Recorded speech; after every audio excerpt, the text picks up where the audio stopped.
À quoi joue Donald Trump? Vous avez vu ce matin en vous levant, j'imagine, sur le réseau Truth Social, sur son réseau, Donald Trump qui a fait ce long message en lettres capitales dans lequel il explique que il ne frapperait pas, comme il l'avait dit ce soir, les centrales électriques iraniennes et qu'il suspendait ses frappes sur l'Iran pendant 5 jours, le temps de mener à bien ces négociations d'une qualité exceptionnelle qu'il mène en ce moment avec l'Iran, négociations qui ont immédiatement d'ailleurs été démenties par Téhéran. À quoi joue Donald Trump, Romuald Siora? Écoutez, comme je l'avais déjà dit à votre antenne, Trump s'est lui-même piégé avec l'Iran. Il est parti en guerre pour plusieurs raisons. Premièrement, il voulait absolument obtenir un deal qui de toute façon n'aurait pas pu être mieux que celui qu'il avait lui-même jeté à la poubelle, le deal de 2015 sur le nucléaire iranien. Pour cela, il a mis une pression maximum en déployant une flotte du jamais vue depuis 2003. Il fallait bien qu'il justifie auprès des électeurs américains, des électeurs MAGA, c'est toujours son obsession, le pourquoi de ce déploiement. En parallèle, il était poussé par Netanyahou et puis la gifle qui a tout décidé, la gifle de la Cour suprême le 20 février dernier concernant sa politique de taxation. Humilié à la maison, humilié à l'extérieur, il fallait qu'il montre à tous qu'il était encore le boss. Bref, il est parti dans une guerre sans écouter les conseils de Suzy Wills, la secrétaire générale de la Maison-Blanche dont votre correspondante parlait, qui était opposée à cette guerre, de J.D. Vance, également opposé, de la plupart des pontes du Pentagone, aucune stratégie. À un moment, on nous dit qu'il veut faire tomber le régime des Mollahs. Une semaine après, ça c'était il y a 10 jours, j'en ferai pire s'il continue, donc il partait du principe que le régime tiendrait en place. Bref, Trump essaye depuis déjà un petit moment de trouver une sortie de secours. Comme cela a été très bien expliqué par votre correspondante, la pression monte aux États-Unis, Wall Street, l'opposition bien évidemment, mais également les MAGA et la base MAGA. N'oublions jamais que Trump a été élu sur la promesse de ne jamais entraîner le pays dans une de ces guerres à rallonge à l'encontre desquelles les Américains sont vaccinés. Il y a déjà eu des morts. On sait que si la situation se prolonge, il y en aura encore plus, que cela va se payer grandement dans les urnes en novembre lors des élections mi-terme. Bref, Trump cherche une sortie de secours et c'est pourquoi je prédisais, je ne suis pas surpris d'entendre ce genre de propos, que nous allons assister à une pirouette à la vénézuélienne. J'entends, j'ai pu traiter avec des personnes beaucoup plus conciliantes, j'ai obtenu ce que nous voulions, grande victoire, l'Iran me mange dans la main comme le Venezuela et on passe à autre chose, probablement à Cuba, une cible beaucoup plus facile.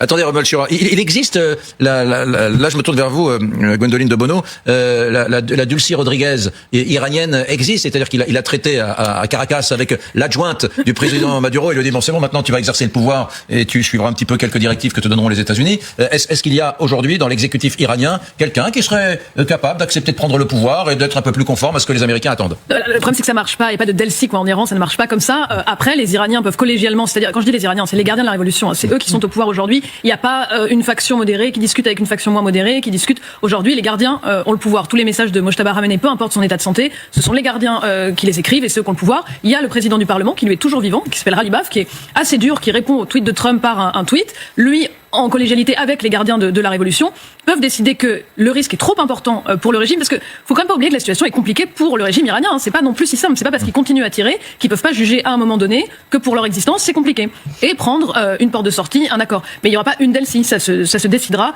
au niveau des gardiens de la révolution. Romuald Siora, comment est-ce que vous interprétez encore une fois ce message de Donald Trump? Parce qu'effectivement, on se dit, bon, il y a une trêve de 5 jours, décrétée visiblement unilatéralement par le président américain. On se dit, c'est la trêve sur le détroit d'Ormuz. Sauf que dans son texte, il parle bien de très bonnes et constructives conversations avec l'Iran concernant une résolution complète et totale de nos hostilités au Moyen-Orient. Il laisse entendre quand même que les négociations là portent sur la fin de la guerre.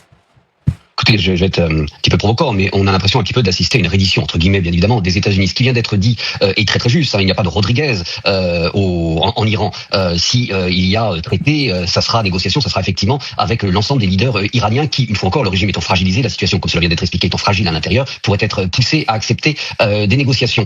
Mais tout cela, c'est pour l'instant la communication de Trump. Il cherche une sortie de secours et il se raccrochera à la moindre négociation possible, au moindre recul, entre guillemets, du régime des Mollahs, afin de pouvoir brandir, une fois encore, à ses électeurs, essentiellement à la nation MAGA, mais aussi à l'ensemble des États-Unis, à une forme de victoire, de deal qu'il aurait obtenu. Non, il n'y a pas de Rodriguez aux États-Unis. Trump va sans doute l'inventer. Il va sans doute parler d'Iraniens plus modérés, et afin de pouvoir clamer victoire. Nous ne voyons rien d'autre dans ce qu'il nous a dit ce matin qu'un homme qui désespérément recherche une porte de sortie. Aujourd'hui, vous savez, jusqu'à présent, tout a glissé sur Trump. Ça fait 10 ans qu'on annonce la fin de Trump, que ce soit l'affaire Weinstein, que ce soit les affaires, que ce soit le coup d'État du 6 janvier 2021, tout a glissé sur lui. Là, la situation est beaucoup plus périlleuse.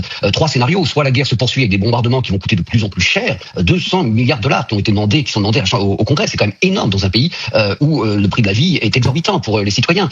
Donc, si la guerre continue, des bombardements qui risquent de ne mener à rien, puisque le régime tient malgré ses difficultés intérieures, un déploiement de troupes au sol, on sait très bien que le nombre de morts américains va être exponentiel et que cela se paiera au-delà des urnes, cela se paiera directement dans la popularité de Trump qui déjà n'est pas très haute mais qui pourrait encore chuter.